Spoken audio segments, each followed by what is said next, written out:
Kairé ak ki nga xam ne que moo di Azoura Fall ñu leen fi daal di taxawal ma ni kon le réquisitoire bu li nga xam ne que moo di procureur daanu na à la dernière minute donc nag laataa ñu daal di ñëw si li nga xam ne moo di bu juge bi dina ko joxe dans quelques instants waaye ki nga xam ne que moo di le parquet dafa daal di requérir 6 mois de prison dont 3 fermes pour ki nga xam ne que moo di Azoura Fall ak ki nga xam ne que moo di Kairé. Donc, au tribunal des formalités de Dakar, le parquet a requis ce mercredi une peine de 6 mois de prison d'emprisonnement, dont 3 mois fermes, à l'encontre justement d'Azoura Fall et Kairé. Donc, les deux hommes sont poursuivis pour injure publique à l'endroit de l'ancien président de la République, Macky Sall, ainsi que plusieurs autorités de l'Alliance pour la République. Donc, selon l'accusation, les propos tenus par les prévenus, largement diffusés sur les réseaux sociaux, porte atteinte à la considération de haute personnalité politique. Donc le parquet a estimé que ces faits justifient une réponse judiciaire ferme afin de préserver le respect dû aux institutions et aux figures publiques. Donc on a que le parquet mi ngi daal di requérir justement mbokk du téléspectateurs yi 3 mois de prison ferme contre ki nga xam ne que moo di Azoura Fall ak ki nga xam ne que moo di justement Kairé. Alors Arfan naka daal di jàngatee justement cette réquisitoire du procureur allant dans le sens justement d'emprisonner Kairé ak ki nga xam ne que moo di Azoura Fall à 3 mois de prison, à 3 mois de prison ferme. Oui, c'est la plaidoirie du procureur. Il en a le droit. Dans les textes, on nous dit que le procureur peut porter à charge comme à décharge sur un justiciable, c'est normal. Mais ce n'est pas une décision finale. Il faut aussi, il faut le dire. Hein. Nos réquisitoires, c'est ce que j'ai dit. Voilà, c'est ce que... Faut la commencer. Oui, mais quand... il faut que je l'aire pour parce que tu as dit que oui, le parquet a requis 6 mois d'emprisonnement, dont 3 fermes. Ok. Le parquet m'a dit. Mais le juge va prononcer. Le dernier mot revient au juge, ce n'est pas le parquet. C'est le juge qui va donner le mot de la finale. Donc, mais donc aussi selon les textes, le juge, le procureur, il a le droit de dire que li la bëgg ngeen teg ko ngeen tegal mako ñi li la bëgg ngeen chargel mako ñi.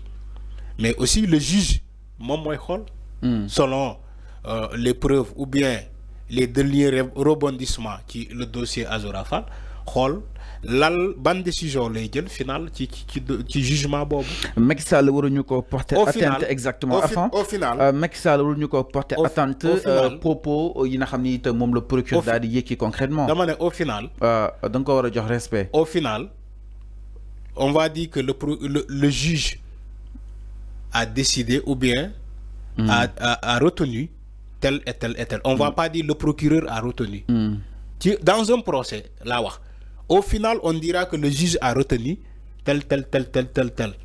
Mais on ne dira pas que le procureur a retenu tel. Oui, c'est ce qu'il a dit. Il a le droit. C'est le procureur de tous les Sénégalais. Okay. C'est pas un procureur de PASTEF, voilà, de APR. Non, quel rôle PASTEF? Moi, le procureur a été clair. Aujourd'hui, je crois que Benno Bokk Yakaar dañu saga procureur bi parce qu'il a dit on ne doit pas porter atteinte à Macky Sall. Wa APR dinañu taccu. Dinañ tàccu tey Ibrahima Ndoye oui dinañ ko tàccu parce que il a dit que Macky Sall waruñu ko mën a porter atteinte il a dit. Et que Macky Sall da nga ko porter atteinte carrément Arfan. Oui waaw da nga ko porter atteinte moom. porter atteinte ñaaw na xaw na ñaaw kaddu yi. oui mais kaddu yi c'est loolu laa wax. mais sauf que porter atteinte jàppoon yow da nga ko porter atteinte. non déedéet procureur moo jàpp. yow non man xaw ma ci dara. waaye yow xaw ma ci dara. procureur moo mën a juger. yow sab jàngat laa wax sab jàngat ci kaddu yi kaddu Azoura Fall yi da nga jàpp ne da koo porter atteinte. déglu ma kaddu yi. dégluwoo ko. juge. donte dëddal naa la ko nga déglu ko nga ne dégluwoo ko. déedéet ma yow Fallou yow fan arrête de manipuler fan nga ma jox Azoura Fall yi ma déglu ko. dégluwoo kaddu yi. Man j'ai dit Fallou. J'ai toujours été cohérent. Je ne cautionne pas des insultes. ak boor bu mu mënta mel. ak boor bi nga mënta bokk. On ne doit pas insulter publiquement. dégloo kaddu Azoura Fall yi dégloo kaddu Kairé yi ba pare nga si toog ci commentaire Arfan. dama ne j'ai dit on cautionne pas des insultes ak fu mu mënta jógee. J'ai toujours défendu ça dans l'intégrité territoriale ou bien selon les textes, la Constitution, les injures publiques, c'est un délit. Infraction là. Waro ko def. Man loolu laa gëm. Nit warul saaga. Jël xarale yi bees yi di saaga nit. Tu peux donner tes arguments. Tu peux t'opposer comme tu veux. Donc ba tey yëgoo li xew. Mais tu dois pas insulter. Fallou. Il faut pas. Non, il faut pas personnaliser. Non, parce que. Il faut pas personnaliser. Parce que pendant 2 semaines, nous si wax un procès qui est en cours. Ok. On attend la fin du procès pour prononcer. Mais donc juge bi mooy joxe. Verdict final bi concrètement. Il faut pas li ngay def ni par lool. Te man bëgguma tok ci émission di par lool. Non, par lool ngay def. Dans un procès en cours. Dans un procès en cours. OK. Éléments yi recc ci plaidoirie mën nga ko joxe annoncer ko ci pour comment informer la population li que plaidoirie procureur li la wax plaidoirie la partie civile diw mo jël cadeau li la wax wala la défense qui mo jël cadeau li la wax. Maintenant concernant la décision finale on attend la fin du procès pour prononcer. Mais yo bo beugé andi parlo bi ngay def ni man je suis pas dans ça. Je suis sérieux, s'il vous plaît. Exactement. Koli, c'est vraiment sérieux Balde. Attends, il est sérieux. Man Alpha la mën ta comprendre. Ak Alpha bu commencé wax ci dossier ba tay neen déglul xamul yëf yi nu mu démé. Donc Alpha man su mi laaj question Azoura Fall tooñ naa téléspectateurs yi ndax su nekkee dégluwoo ko xamoo yëf yi nu mu démé nga aussi mën a analyser donc. Man duma déglu ay saga. Dina doy waar. Duma déglu ay saga. Xanaa man maa moom samay appareil yor sama ordinateur yor sama téléphone yor sama télé. Donc yëgoo li xew. Man du ma déglu ay saaga. Donc yëgoo li xew. boo ma ne vidéo bu ngi daw ci ay saaga du ma ko déglu. du ma ko seetaan donc yëgoo li xew. xanaa ma yem ci ay vidéo boo xamante ne. ma gis nit di saaga wala ci émission comme émission Abdou Nguer yi may seetaan di wax ay conneries loolu damay zapper automatiquement. Non, enfin, non, mais lolo, tu veux personnaliser le débat. Non, c'est bon, c'est ça.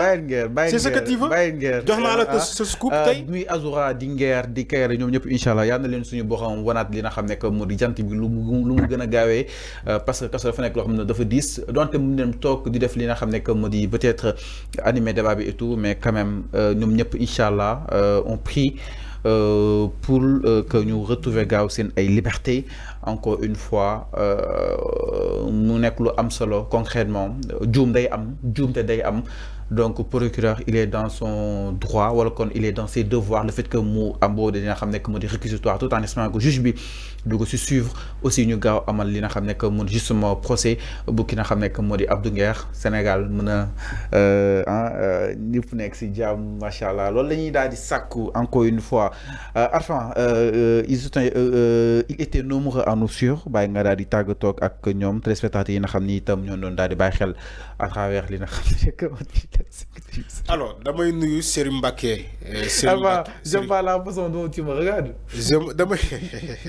Parce que